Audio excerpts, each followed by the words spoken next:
አዳም ወዴት ነህ ያልከኝ በፍቅር ድምጽ ፈለከኝ። ሉሲፈር ነኝ ሌላ ምንም የለም።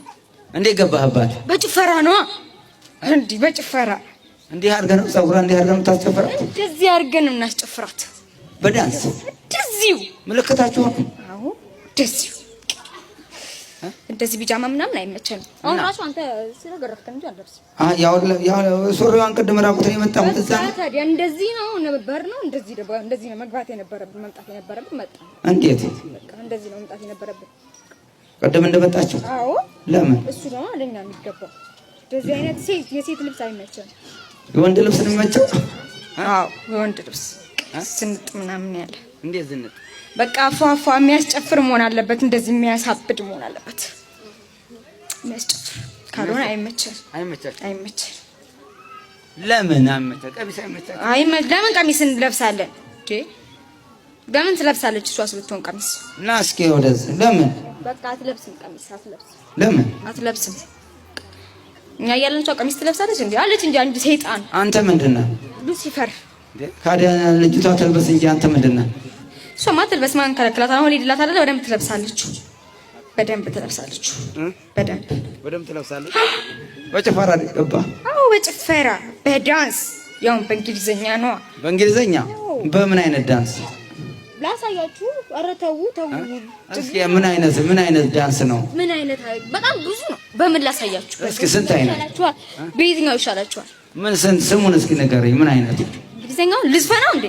ኧረ ተው። ገባበት። በየትኛው ዘፈን ነው? ቲፋይ የሚል አለ፣ ዳይቦ አለ፣ ስንት ዘፈን አለ መሰለኝ። አሁን እኛ ከሌለን እንዴት ነው እንዴ? ጭፈራው ነው። ኧረ ተው። እንደዚህ ነው በቃ ተው በእናታችሁ። እዚህ አሁን ተው በእናታችሁ። አይ ምን ስንት አይነት? እኛ ሁሉንም እንችላለን። እንግሊዘኛ? አዎ በሱ መጀመሪያ ነው። ቀጣይ ደግሞ አለ ትግርኛ ትወዳለች። ትግርኛ ደግሞ እሱን ታስነካዋለች። እንዴት አያረገች? እንደዚህ ነው። ደስ እያለች ጨፍራለች። ዘፈን ትገባለህ እናንተ? እንዴት ዘፈን አሁን እንዴት ትገባላችሁ እናንተ? አለ በቃ በዘፈኑ ጥቁሬ የሚል አለ አይደል? ታውቁታላችሁ መቼም። ምንድነው ጥቁሬ? ዘፈኑ ከመይመይ ገይራ የሚል አለ ዘፈን። እስኪ በልልኝ። አንተ እስኪ በልልኝ። ተው። እንዴት ተው? ኧረ እስኪ በልልኝ። የትኛው ላንተ የሚመችህ? ላንተ ሌሎቹ እንዳይሰናከሉ፣ እሷን አይቶ እንዳይሰናከሉ እኮ አንተን አይቶ እንዳይሰናከሉ። እነማ ሌሎቹ ናቸው? እኛ አንፈልጋቸውም እኮ ራሳቸው ነው የሚመጡብን። ያዳምዘ ራሱ ነው የሚመጣው። ፈልጎ ይጠጣል፣ ያጨሳል፣ ይስባል፣ በቃ ይጨፍራል። ከዛ ደግሞ እኛ ምን እንሰራለን እንዴ? እንሰራለን በቃ ስራችን። ይሄ ነው ሰው ነው የሚያመጡ። ወደው ፈልገው ነው የሚያመጡን እንጂ እኛ ፈልገን አይደለም እንገባባቸው። አይደለም ፈልገው አሁን እዚህ ክርስቲያን መስለው ነው ይሄዳሉ፣ ፋይላሉ፣ ዝንጥ ይላሉ። ከዚህ እስከሚወጡ ነው ሴት የሚመስሉት ሴቶቹ ራሱ። ከዛ በኋላ ፋፍንቱ ዲስ ጀመር ነው ዛሬ ራሱ እኮ እናቶች አጣናችንም ነበር ዛሬ እኮ አጣናችን ሉሲፈር እየጠራህ እንዴ? የጭፈራ ብላችሁ ትላንትና እንዲያስነክታችሁን መጥተን ነበር። ካዲያስ ዛሬ ደግሞ አልጠራችሁም። ከዛ መሬቱ ሰማዩ ሳት ሆነብንና በቃ ምንም መቀመጥ አንችልም። ዛሬ መጣ የተቸገርነው ጉልበተኞችን ነው። ስንት ጉልበተኞች በህይወታችን ዙሪያ ላይ ሲያደቡ ኖረዋል። ስንት ጉልበተኞች በኑሯችን ውስጥ በሐሳባችን ውስጥ በመንፈሳዊውም በስጋዊውም ዘመንን ጊዜን ተገን አድርገው ጉልበታቸውን ሁሉ ለጥፋት ያዋሉ ደስታን አላገኙም። ብዙ መከሩ፣ ጣሩ፣ ደስታ የሚጨበጥ እየመሰላቸው ብዙ ነገር አደረጉ፣ ቀሙ፣ ነጠቁ፣ አገበሰበሱ፣ ወደ ላይ ከፋሉ፣ ወጡ። አቤት ሲወረድ ደግሞ መከራው ያሳዝናል። ጠጡ፣ በሉ፣ ረኩ፣ ግን መርካትን ሳያውቁበት ሁሉም ነገር ውድም መሲል ታሪክም ህይወትም ዘመንም ጊዜም እንዳልነበረ ሲሆን አያሳፍርም። ስራቸውም አያሳፍርም። ድግሪታቸውስ፣ ባህሪያቸውስ፣ ቁመናቸውስ፣ ቋንቋቸውስ አያሳፍርም። የእግዚአብሔር ዜጋ ያልሆነ ሁሉ እንደዚህ ነው። ብዙዎቻችን በተናጠልም በወልም የወደቅንበትን ዘመናት ስናስተውለው ከባድ ነው። ይሄን ሰው እዚህ ጋር ስናይ የአባትነት ሞገሱ ሲገለጥ ለትውልድ ያለው ሐሳብ በውስጡ በኩል ሲመነጭ ጌታውን ከውስጥ አወቀው። ብዙዎቻችን ከውስጣችን አናቅም። ከላይ ብዙ እንጥራለን፣ እንደ ሀገርም እንደ ወገንም ብዙ እንፎክራለን። ግን ዋነኛውን የሰማይ ጉልበት እንዲሁም በሰማይ ዜግነት ውስጥ መንፈሳዊ በረከትን እና ኃይልን የህይወታችን አንዱ አካል ካላደረግነው ከባድ ነው። የዘመኑ ትውልድ አደገኛ ነው። የሚመራውን ነገር በሚቀጥለው እናያለን። በጉልበቱ ተንበርክኮ አለ። በጉልበቱ ነው የተንበረከከው። በምኑ ውስጡ የወደቀው ከጉልበቱ ጋር ነው። ብዙዎቻችን ስለማንሰግድ በረከት የለንም። ለዚህ ነው እናንተ እምነት የሌላችሁ ጠማማ ትውልዶች ያለው። መጣመምን ከዓለም ከትምህርት ከእውቀት ከፍልስፍና ሸመትንና ወደ ቤተ ክርስቲያን ስንመጣ ጉልበታችን እምቢ አለን። በጠላት እጅ የተያዘ ጉልበት በረከትን አያመጣም። በእውቀታችን ስለ በረከት ስንታገል ደሞዛችን አይበቃ፣ ኑሯችን አይበቃ፣ ጊዜያችን አይበቃ፣ በመጨረሻም እድሜያችን እንኳን የማይበቃ ሆነ። ምንም አይበቃም። እንታገላለን፣ መርካቱ የለም። ምንም ብንለው አልሆን ብሎ ሁላችንም በአንድ ድምፅ በዚህ እንስማማለን። ደክሜ ባዶ ነኝ፣ እግዚአብሔር ምሕረቱን ያብዛልን። ታምሬ ቁልቁል ነኝ የምንላቸው ቋንቋዎች ጥሩ አድማጭ ካገኘን እንዲህ አይነት ድምፅ እንሰጣለን። ኑሮዬ እኮ እታገለዋለሁ፣ ይታገለኛል፣ ማሸነፍ አቃተኝ የምንለው ነገር ሁሉ ብዙ ነው። ለዚህ ምንድነው በእምነት ያለውን ዋጋ ለመጨበጥ አቅማችንን ለእግዚአብሔር ጉልበታችንን ለሰማይ አምላክ ዝቅ ለማድረግ ድል ስላላገኘን የዕለት አስተብርኮትና አምልኮት ስለማይገለጽብን በረከታችንን ዲያብሎስ ሰላቢው፣ ምቀኛው፣ ተንኮለኛው ከዓይናችንም ከልቦናችንም ከድላችንም እየተነሳ ሙልጭ አደረገብን። ይኸው የምንታገለው ለዕለት ኑሮና ለመኖር ነው። እሱም እምቢ እያለን ነው። ለምን? ሰማያዊ ዜግነትን አልጨመርንበትም። መድኃኒታችን ኢየሱስ ክርስቶስ ስለ ሰማያዊ ዜጋ ሊያስተምር መጣና እስቲ የዚህን አባት ድምፅ እንስማው። ጌታ ሆይ አለ። ከተንበረከከ በኋላ ነው። እሺ በርከክ በሉና ቤታችሁ የጸሎት ቦታ አላችሁ፣ መንበርከኪያ ካላችሁ ጎበዞች የዕለቱን ሰላቢ ትቃወሙታላችሁ፣ ከየሰው ላይ የሚመጣውን የምቀኛ መንፈስ ታባርሩታላችሁ። ህልማችሁም ራእያችሁም በጎ ይሆናል። ቀን ያሰባችሁት መልካምነት ሌሊትም ጊዜውንም ሲነጋም ብርሃኑን መልካም ያደርገዋል። ቀን የሰበሰብከው ነው የሚወለደው። እየሰማችሁ ቀን የሰበሰባችሁ አብሮ ይወለዳል። ምቀኛ ሆነ ከገባህ የሚወለደው ልጅ ምቀኛ ነው። ተንኮለኛ ሆነ ከገባህ፣ ሐሜተኛ የጥላቻ ሰው ሆነ ከተገባህ የሚወለደው ያንኑ የሚመስል እንደውም በእጥፍ ካንተ በላይ ክፉ የሆነ ነው። ያ ክፉ ነገር ነው ዛሬ ተወልዶ ቤታችንንም የሚያፈርሰው፣ መንገዳችንንም የሚዘጋው፣ ክብራችንንም የሚያዋርደው፣ ቤተ እግዚአብሔርንም የሚጠላው፣ ታሪካችንንም የሚያቃውሰው ያ እየተወለደ እኮ ነው። አልገባ ስላልን ነው። እምነት እንግዲህ እንዲህ አይነት ክፋት እንዳይወለድ መንበርከክ ይጠይቃል። ከተንበረከክ በኋላ እግዚአብሔር ላንተ በጣም ቅርብ ነው። መገዛት ነው። ዲያብሎስ አልገዛ ብሎ አይደል እንደ ወደቀው? አልገዛ ብሎ እኮ ነው። በርከክ ካለና ጌታ ሆይ ልጄን ማርልኝ። ማንም ባርልኝ? እየሰማችሁ ነው? ብዙዎቻችን ልጄን ማርልኝ በሚሉ ቤተሰቦች እጅ ውስጥ አልተወለድንም።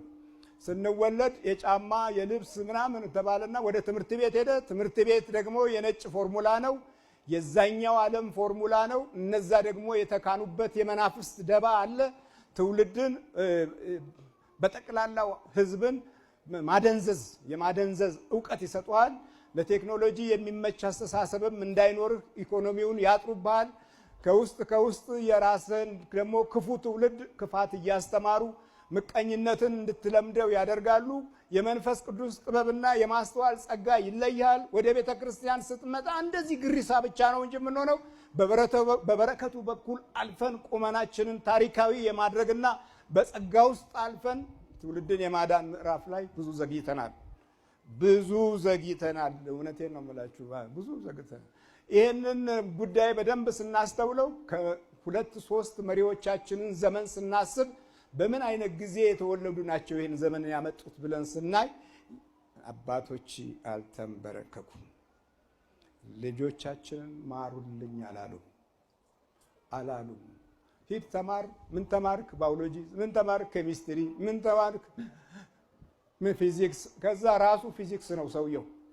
ምንም በእውቀቱም ያን ያህል ደረጃ ውስጥ ገብቶ ለታሪክም ለወገንም የሚመች እድልን እንዳያገኝ አወሳስበው አለካክፈው አወናብደው ምን አድርገው አቀሳስረው ትንሽ ያውቅ ያለው ካለም ደብዛው ይጠፋል።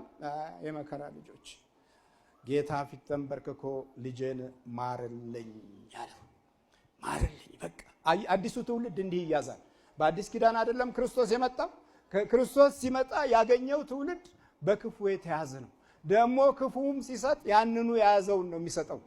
የሚሰጠውን ነገር እስቲ እንመልከት። ልጄን ማርልኝ በጨረቃ እየተነሳበት ክፉኛ ይሰቃያል።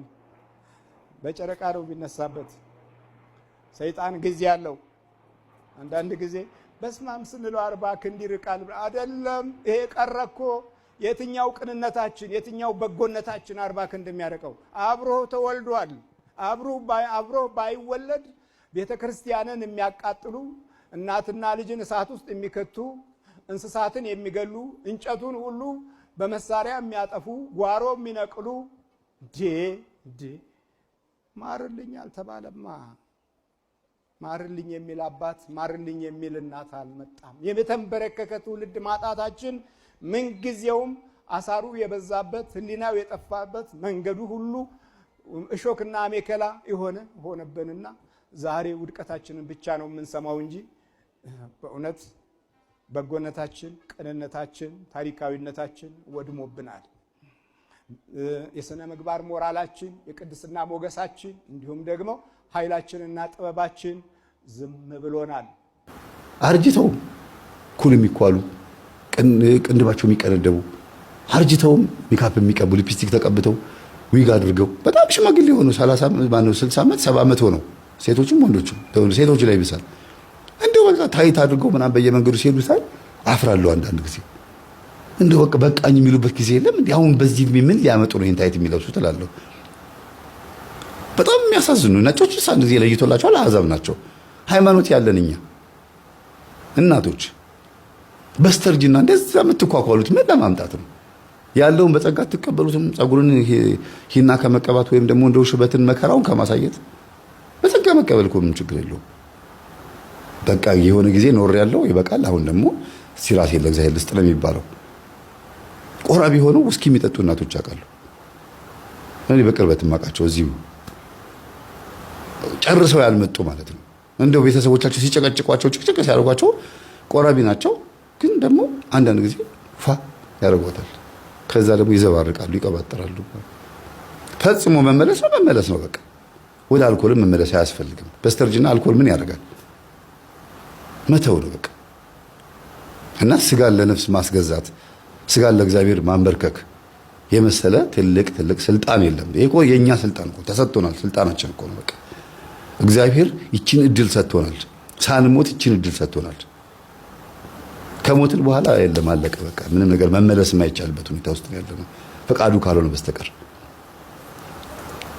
ስለነበረ ሰዓቱ ለአምላካችን ስም የተመሰገነ ይሁን። ሰላም ነው የሚያረካት መዝሙረ ዳዊት የሚጸልይ ሰው በህይወት ዘመኑ ሰዎችን ሳይረዳ ሰዎችን ሳያግዝ አይኖርም። ከራሱ አልፎ ለቤተሰቡ የሚተርፍ በብርሃን የተሞላ ሰው ነው የሚሆነው መዝሙረ ዳዊት የሚጸልይ ሰው። ስለ መዝሙረ ዳዊት ያላቸው አመለካከት መለወጥ አለበት። በጣም የሚገርም ጸሎት ነው። የምድራችን የረጅም ዓመት ጸሎት ጻድቁ አባታችን አቡነ ተክለ ሃይማኖት መዝሙረ ዳዊትን በቀን ስንት ጊዜ እንደሚጸልዩት ገድላቸውን አንብባችሁ የምታውቁ ሰዎች በጣም የሚገርም ነው። በአንድ ቀን 3 ጊዜ 4 ጊዜ የሚጸልዩት ነበሩ። 7 ጊዜ የሚጸልዩት አባቶች ነበሩ። ሙሉን እኮ 150ውን መዝሙር እኮ እየሰሩ ጸሎቱ ባፋቸው ስለሆነ መዝሙረ ዳዊት ታዲያ እንደዚህ ሆኖ እንዴት ነው መላእክት የማይገለጡላቸው? መዝሙረ ዳዊት እኮ ማለት እኮ እኔ ኃጢአተኛ ነኝ፣ በዙሪያ ያሉ ሰዎች ኃጢአተኞች ናቸው፣ ማረን፣ ይቅር በለን፣ አጥፍተናል፣ በድለናል፣ እስከ መቼ ነው ዝም የምትለን? ሁሉንም እኮ ያዝ እኮ ነው። ይወቅሳል፣ ከዛ ደግሞ ይለምናል፣ ከዛ ደግሞ ያመሰግናል።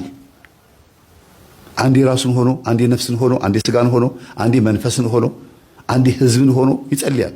ሁሉንም ያማከለ እኮ ነው መዝሙረ ዳዊት ቤተሰቦች። እና የዛር መንፈስ ወገቡን የሚመታበት ጸሎት ነው። እንደው መዝሙረ ዳዊት በሳምንት አንድ ቀን ተለማመድ እስቲ። አርጋኖንና መዝሙረ ዳዊት እመቤታችን ቅድስት ድንግል ማርያም የምትመሰገንበት አርጋኖን አለ። በሳምንት አንድ ቀን መዝሙረ ዳዊትም ደግሞ በሳምንት አንድ ቀን ጸልዩት እስቲ ከቻላችሁ 3 ንጉስ 30 እስከ መዝሙር 30 ድረስ ማለት ነው። 3 ንጉስ ማለት አንድ ንጉስ 10 ምዕራፍ ነው የሚይዘው 10 እና እንዲህ አድርጋችሁ ብትጸልዩ ተጠቃሚ ትሆናላችሁ። እዚህ ገጠመኝ ውስጥ የምትማሩት 2 ነገር አለ። አንደኛ የበሽታዎች ሁሉ ምንጭ ዲያብሎስ ሊሆን እንደሚችል የአቡነ ሀብተ ማርያም ገድል ያነበበ ስለ በሽታ መናፍስት በደንብ ያውቃል። እንደገናም ደግሞ ባልነቃንበት ዘመን ምን ከፍለው ዋጋና በነቃንበት ዘመን ቶሎ ብለን እንዴት ብለን እርምጃ እንደምንወስድ የሚያሳይ ገጠመኝ ነው እና እንደዚህ ሆንኩኝ ታመምኩኝ ምናምን ስትሉ መጀመሪያ እርምጃ መውሰድ ያለባችሁ ስራህን አቆም ነው። በእኔ ላይ እንዲህ የምታረግ መንፈስ ስራህን አቆም። ለምሳሌ መኪና አደጋ ተፈጠረን በል እንደ ህፃኑ ልጅ በተዘዋዋሪ መንገድ ልጁን የገደልኩት እኔ ነኝ አለ አይደል? ያስገበርኩት እኔ ነኝ አለ። ወደ ሆነ ክፍለ ሀገር ስትሄዱ ከሰው ጋር ብትጣሉ ወይ መኪና ቢገለበጥ ወይ የሆነ ችግር ቢፈጠር ለዛ ነገር ተጠያቂው መንፈሱ እንደሆነ መጀመሪያ መጠርጠር አለባችሁ። ለምን እግዚአብሔር እንደዚህ ያደርጋችሁ? በራሳችሁ ፍቃድ ተነሳስታችሁ ጥፋት ልታጠፉ ትችሉ ይሆናል። ሰይጣን በሌለበት ቦታ የሰው ነፃ ፈቃዱ በራሱ ሌላ ጥፋት ነውና፣ ግን ደግሞ ሁልጊዜ እንደሚያገሳ አንበሳ በዙሪያችሁ የሚውጣውን ፈልጎ ይሽከረከራል የሚለው ደግሞ ጥቅስ መርሳት የለባችሁ። ዲያብሎስ የሚውጣውን ፈልጎ ሁልጊዜ ነው የሚለው ዘወትር የሚውጣውን ፈልጎ እንደሚያገሳ አንበሳ በዙሪያችሁ ይዞራል ይሽከረከራል ነው የሚለው። ሁልጊዜ ነው የሚከታተለው፣ ከውስጥም ይሁን ከውጪ ይከታተላል። ስለዚህ ዘወትር መጸለዩ ይጠቅማል። እናንተ ላይ ሆኖ በሽታ ባይፈጥር በሽታ ሊሆን የሚችል አደጋ ሊያመጣ ይችላል። እግር ሊያሰብር ይችላል። መጥቶ የሚላተማችሁ እናንተ ባትላተሙ ሄዳችሁ የሚላተማችሁ አይጠፋም። የሚጣላችሁ ጸበኛ የሚሆናችሁ ሰው አይጠፋም። እና ሁሉ ነገር መመለስ ያለባችሁ በመንፈሳዊ መንገድ ነው። ይቅርታ አጥፍቻለሁ፣ እግዚአብሔር ልቦና ይስጠን ሁላችንንም። ከሆነ ነገር ሽሽት መጋፈጥ አያስፈልግም። እንደዚህ መፋለም ምናምን አያስፈልግም። ከምን እንደመጣ መረዳት። ኢየሱስ ክርስቶስ ይላል ማቴዎስ ወንጌል ላይ በሰው ልብ ውስጥ ያለውን ያውቅ ነበርና አይተማመናቸውም ነበር አይደል የሚለው። ለዚህ ነው ዛር መንፈስ የሌለበት የለም እንለው። እንግዲህ አስቡት መጽሐፍ ቅዱስ የሚናገረው በሰው ልብ ውስጥ ያለውን ያውቅ ነበርና አይተማመናቸውም ነበር። ማን እንደሚያዋራቸው ያውቃል። አይደለም አይሁዳውያን ጌታን የሚፋለሙት እና የሚከራከሩት የሚገዳደሩት ቀርቶ የራሱ ደቀ መዝሙር ሐዋርያው ቅዱስ ጴጥሮስ እንኳን ጌታው አትሙትብን፣ ጌታው አትሰቀልብን እያለ ከኋላ ሲከተለው ሂድ አንተ ሰይጣን ብሎ ጴጥሮስ ውስጥ ያለውን ሰይጣን ነው የገሰጸው። አብሮት እያለ እንኳን ቅዱስ ጴጥሮስ ከጌታ ጋር እያለ እንኳን ጴጥሮስ ውስጥ ያለው መንፈስ ያወራ ነበር። አትሙትብን፣ አትሰቀልብን ይላል። ለምን? ጌታ በመሞቱ በመሰቀሉ ከሙታን መካከል በመነሳቱ የምናገኘው ጥቅም ስላለ ሰይጣን ይህን ስለተረዳ በጴጥሮስ ላይ ሆኖ አትሙትብን ይላል። ሂድ አንተ ሰይጣን የሰውን እንጂ የእግዚአብሔርን አታስብምና አለው ይላል። ያወራው ጴጥሮስ ነው። ለምን ሂድ አንተ ሰይጣን አለው ሲባል ከጌታ ጋር እንኳን ሆኖ አብሮ ሆኖ እንኳን ጴጥሮስ በሰይጣን አንደበት ያወራበት ጊዜ ነበር። ስንፍና የተገኘበት ጊዜ ነበር። ይሁዳን ተመልከቱት። ልክ ቅዱስ ቁርባኑን ሲቀበል ይላል ሰይጣን ገባበት ይላል። ቅዱስ ቁርባን ስንቀበል ሰይጣን ይገባል እንዴ? አይገባም። ግን እንዴት እንደዛ ተብሎ ተጻፈ? ሳይገባውና ሳይገባው በድፍረት ስለተቀበለ በምሴተ ሐሙስ ጌታን ለመሸጥ እዛ ተደራድሮ ይሁዳ እዚህ ጋር መጥቶ ደግሞ ሲያቆርባቸው ሐዋርያትን ስለ እናንተ የሚቆረሰው ስጋዬ ነው፣ ስለ እናንተ የሚፈሰው ደሜ ነው፣ እንኩ ብሉ ጠጡ ብሎ ሲሰጣቸው በድፍረት ተቀብሎ በላ። ያን ጊዜ ሐዋርያት ላይ ገባ አይልም። ጴጥሮስ ላይ እንኳን ገባ አላለም። ያኔ በሰይጣን አንደበት የተናገረው ጴጥሮስ እንኳን ያን ጊዜ ገባበት አልተባለም። ማንም ላይ ገባ አልተባለም። ይሁዳ ላይ ግን ሰይጣን ያን ጊዜ ገባበት፣ ተነስቶም ወጣ ነው የሚለው። ሰይጣን በምን ሰዓት እንዴት ብሎ እንደሚገባ ያውቃል። ማን ላይ እንደሚገባ ያውቃል። ስለዚህ ትህትና ሰይጣን እንደኛ ላይ እንዳይገባ ያደርገዋል። ድፍረት ደግሞ ይሄ መንፈሳዊ ቦታዎች ላይ መዳፈር ደግሞ ሰይጣን እንዲገባ ያደርገዋል እኛ ውስጥ። ለዚህ ነው ቤተ መቅደስ የሚያገለግሉ አገልጋዮች ሲዳፈሩት ሰይጣን ገብቶባቸው መከራ ውስጥ የሚገቡት መከራቸውን የሚያዩት። ከምዕመናን እኩል ፋርማሲ ተሰልፈው መስቀል ይዘው ክኒን የሚወጡ አባቶች የበዙት እኮ በዚህ ምክንያት ነው፣ ስለሚዳፈሩት ነው። አስቡት፣ የይሁዳን አስቡት። ይሁዳ ምንድን ነው ያደረገው? ከጌታ ጋር ተቀምጦ ከሐዋርያት ጋር ተቀምጦ በድፍረት ስጋው ደግሞ ሲቀበል ሰይጣን ገባበት ነው የሚለው። እንዴት ያ ስጋው ደግሞ አላቃጠለውም ሲባል ህይወትነቱ ተነስቷል። የስጋው ደግሞ የዛ የህብስቱ ህይወትነቱ ተነስቶ ለሌሎች ላለው ተጨምሮለታል። ከይሁዳ ደግሞ ተወሰደበት ማለት ነው። እና ድፍረት አንዳንድ ጊዜ ጸጋን ያስነጥቃል። ትህትና ያስፈልጋል። መዳፈር ሽበትን እንኳን ማክበር ያስፈልጋል። እና በተቻለ መጠን ትልቅ ከሆናችሁ በኋላ ካረጃችሁን አባቶች ካህናት ወይም ደግሞ አረጋውያን ሽማግሌዎች ትልቅ ከሆናችሁ በኋላ የህፃን ነገር ባይገኝባችሁ፣ ግትርነት፣ እልከኝነት ባይገኝባችሁ፣ ትዕቢት፣ ራስን ማኮፈስ፣ ከንቱ ውዳሴ ወይም ደግሞ ጠብረር ማለት ባይገኝባችሁ ትህትና ቢኖር። ለምን? የእግዚአብሔር መንፈስ የሚጠራው ትህትና ብቻ ስለሆነ ነው። ለዚህ ነው በሰው ውስጥ ያለውን ያውቅ ነበርና አይተማመናቸውም ነበር ተብሎ የተጻፈው። ቀጥታ ነው፣ ቃል በቃል የተናገረው ቅዱስ ማቴዎስ። ኢየሱስ ክርስቶስ በሰው ልብ ውስጥ ያለውን ያውቅ ነበርና ይሸሻቸው ነበር፣ አይተማመናቸውም ነበር። ሊይዙት ሲሉ ተሰወራቸውና ወጣ ነው የሚለው እንጂ እንዴ ፍንግል አድርጎ ሊያባራቸው ይችላል እኮ አይደል? መተው ለምን እንደዚህ ተናገርክ አንተ እንዴት ራስን ከአምላክ እኩል ታደርጋለህ ብለው ሊይዙት ሊወግሩት ሲሉ ከጠገባቸው ተሰውሮ ሄደ ነው የሚለው። ለምን? በውስጣቸው ያለውን ያውቅ ነበርና ጊዜውም ገና ነበርና። ስለዚህ በሰው ልብ ውስጥ ያለው ከባድ ስለሆነ ጸበኛ ሆኖ የሆነ ሰው ሲመጣባቸው ወይም ሴት ወይም ሚስትህን እንደ ነበልባል ስትሆንብህ ወይም ባልሽ አደገኛ ሲሆንብሽ ወይም ደግሞ ከባድ የሆነ ጸብ ሲመጣ የሆነ ሰበር ማለት ያስፈልጋል። ይቅርታ አጥፍቼ ከሆነ ይቅርታ፣ በቃ ነገሩን ትውት እናድርገው እንጂ ወገብ ታጥቆ እንደዚህ ቆይሳ ሰራልሻለሁ ምናምን ስትሉ በቃ ከባድ ነው የሚሆነው። ያ ቦታ ላይ አጅሪው በደንብ ነው የሚጨፍረው። ሸሸት ነው ሸሾ ነው ያለው ክርስቶስ። እቺ ሸሾ የምትለው ቃላት እንዴት ደስ እንደምትለኝ በዚህኛው ከተማ ፈተና ሲያደርሱባችሁ ወደዛኛው ከተማ። በነገራችን ላይ ቅዳሴ በጣም ትልቅ ጥቅም አለው። እሺ ግዕዙን ሰማችሁትም አልሰማችሁትም በጣም ትልቅ ጥቅም አለው። የዛር መንፈስ ወገቡን የሚመታው በቅዳሴ ነው። ረጅም ሰዓት ስትቆሙ ልፍስፍስ የምትሉት የምታዛጉት የምትንጠራሩት ድክም የሚላችሁ ስጋም መንፈስም ሁለቱም ደካሞች ስለሆኑ ነው። እርኩሳን መናፍስት በራሳቸው መቆም አይችሉም። በእኛ ውስጥ ሆኖ ነው የሚቆሙት አይደለም። እኛ ውስጥ ሆኖ ግብር ያስገብራሉ፣ ግብራቸውንም ያገኛሉ።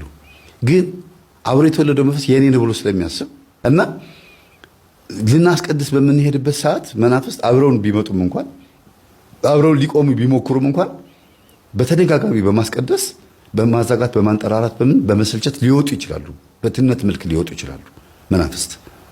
ስለዚህ አባቶች ረጅም ሰዓት ቆመን እንድናስቀድስ ያደረጉት እግዚአብሔር የማይሰማ ሩቅ አገር ሆኖ በጣም ብዙ ጮኸን የሚሰማ ሆኖ አይደለም። ስጋን ለመግራት በተደጋጋሚ ተናግሬያለሁ።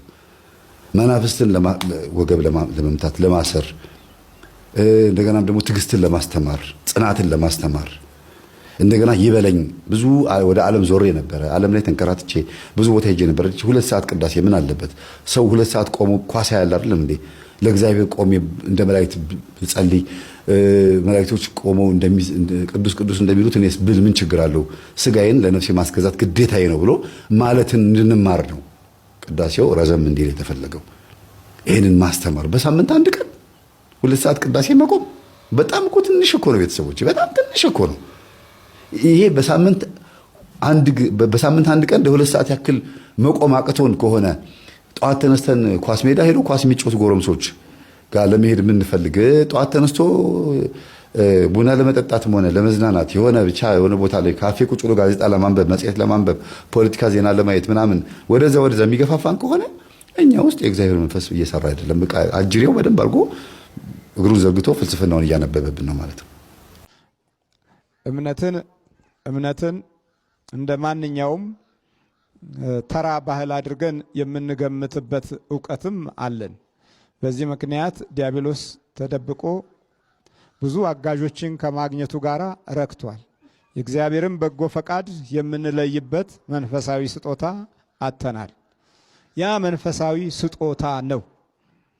አሁን እኮ እንዲህ በምን አይነት መንገድ ተወነካከረን? አንደኛ ባህሉ ወደ ሃይማኖት ገባ፣ ሃይማኖት ወደ ባህል ገባ።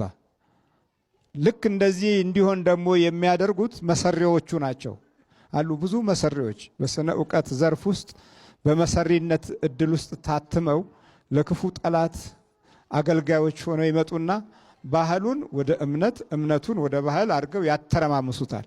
በዚህ ጊዜ ኃይልህን ታጠዋለህ። በባህል ውስጥ ደግሞ ብዙ ጠላቶች አሉ የተደበቁ። አሁን ጨሌን እንደ ባህል አድርገን ካሰብነው እንዴት አደገኛ እንደሆነ አስቡት። ዛርና ውቃቢን እንደ ባህል አድርገን ካሰብነው ምን ስራ እንደሚሰራ አስቡት። አንድ ጊዜ የቃልቾች ማህበር ሁሉ ተቋቁሞ ነበር። ይሄ ድብ የሚመታው በሙሉ ቃልቻው በሙሉ ተሰባስበው ማህበር አቋቋሙ። ከዛ ባህላችን ይሄ ነው አሉ ቃልቾቹ። ከዛ ለዚህ ጉዳይ በጣም ጋዜጠኞች አስተዋጽኦ አድርገዋል።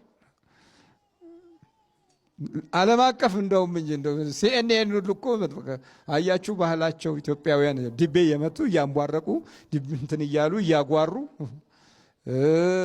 አለንጋ ይዞ እንትን ሲል እርስ በርሱ እየተገራረፈ እየተሿሿመ ከቂንጬው ገንፎው ምኑ ይሄ እንግዲህ የኢትዮጵያ እምነት ነው ብለው ሊያቀርቡት ይችላሉ። በሃይማኖት ዘርፍ ውስጥ አንዱ አካል ነው ብለው መዝግበውታል። ጉዳዩ ሌላ ነው። እንዴት እንደሚተረማመስ፣ እንዴት ነገሮች እንደሚበላሹ፣ እንዴት ከእውነተኛው ሕይወት ጎዳና እንዴት እንደምንወጣ እንደዚህ መመረዝና መበረዝ ነው። አይ ይሄ ነው የጠላት ስልቱ። የእግዚአብሔርን በጎ ፈቃድ እንዳታውቅ አድርጎ ቅድሚያ የሚሰጠው ለክፉ ኃይል ማጠናከር ነው። ይህንን ለማጠናከር ምንም አስቸጋሪ አይደለም። አንድ ወቅት ላይ በወሎ ክፍለ ሀገር አንድ ሰው ተነስቶ ነበረ፣ ማን መሐመድ ምናምን የሚባል እና ጫት እየቃመ ጋዜጠኛውም እዛ በቡድራ ተበላና ጥሩ አድርጎ በደንብ በቃ ደንበኛ በደንብ አድርጎ ጻፈለት። ለምን ቢባል ጋዜጠኛው ላይ ያለው አይነ ጥላ ለማን ነው የሚያደላው ነው። አሁን ለማን ያደላል? ለእግዚአብሔር ነው የሚያደላው ወይስ ለሰይጣኑ? በቃ እንደዚህ ማለት እኮ ነው።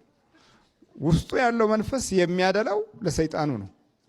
አንድ ሰንደል ወክላችሁ አለ እኔ ባላችሁበት ቦታ ሁሉ እኔ እሰማለኋል፣ ግን በስሙ መወከል አለበት። ከዛ በኋላ እኔ ደርስላችኋለሁ። ደንብ እኮ በእንትን ቀርቧል እኮ በዜና ሁሉ ቀርቧል። እና ይሄን ያህል ነው መናፍስት በውስጣችን ስለሚኖር እገዛው ለሲኦል መንፈስ ነው፣ ለክፉ መንፈስ ነው። ይሄም አንዱ ትልቁ ችግር እምነትን ከባህር ጋር ደባልቆ አያይዞ እውነተኛውን የሕይወት መንገድ መስመሩ ማሳጣት ነው፣ አካሄዱ ማዛባት ነው። ግን እድላችን ይሄ አልነበረም። አዳም ወዴት ነህ ያልከኝ በፍቅር ድምፅ ፈለከኝ፣ አልብሰኝ ነጩን ልብስ እወድሃለሁ ኢየሱስ፣ አከብረሃለሁ ክርስቶስ።